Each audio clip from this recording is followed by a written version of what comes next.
হালুয়াঘাটে নারীকে প্রাণনাশের হুমকির অভিযোগে থানায় অভিযোগ দায়ের। ময়মনসিংহের হালুয়াঘাট উপজেলার ৯ নম্বর ধারা ইউনিয়নের আশ্রমপাড়া গ্রামে দেলোয়ারা খাতুনকে প্রাণনাশের হুমকি দেওয়ার অভিযোগে হাফেজ মৌলানা জুবায়ের আকন্দ সহ ৩ জনের বিরুদ্ধে থানায় অভিযোগ দায়ের করা হয়েছে।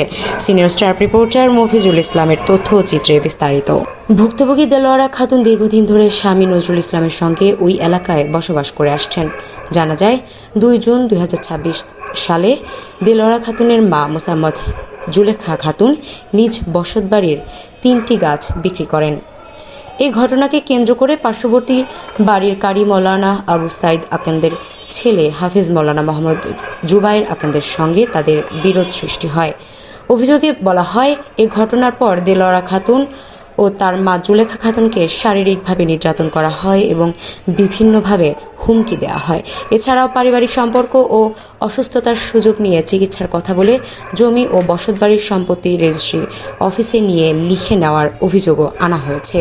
এ বিষয়ে ভুক্তভোগীর পরিবার দ্রুত অভিযুক্তদের আইনের আওতায় এনে দৃষ্টান্তমূলক শাস্তির দাবি জানান। ঝামেলাটা কি বলেন?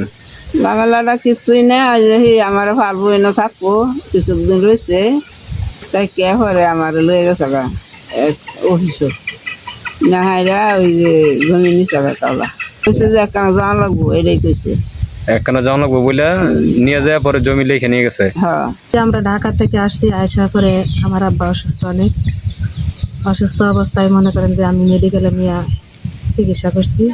চিকিৎসা করে নিয়ে জমি জিরাত লাগাইবার লেগে লইছি, তখন বলে যে এটাও আমার, সেটাও আমার, সেটাও আমার, সেটাও আমার। নাম হচ্ছে নজরুল ইসলাম। আমি আবু কাশেম হাজির মেয়ের জামাই, বড় মেয়ের জামাই।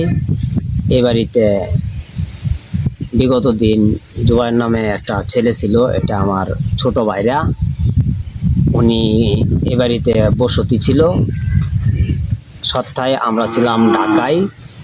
এখন হচ্ছে আমার শ্বশুর গুরুতর অসুস্থ অবস্থায় আমি ঢাকা থেকে আইসা দেখি আমার শ্বশুরকে কোনো প্রকার কোনো খেজমত করতেছে না, প্লাস খুব অসুস্থ অবস্থায় লোকটা ঘরে থাকা অবস্থায় আমি ময়মনসিংহ মেডিকেল নেই। আমার শ্বশুরের জমি জায়গা মোটামুটি অনেক ছিল। এই ছেলেটা দুর্নীতি করে প্রায় ৩৩ কাঠার মতো জমি তার নিজের নামে, তার বাবার নামে, তার বাবা আবু সাইদ কারি, তার বাবার নামে, এমনকি তার ছেলের নামে, এমনকি তার নামে, এমনকি তার মৃত্যু স্ত্রীর নামেও নিচ্ছে।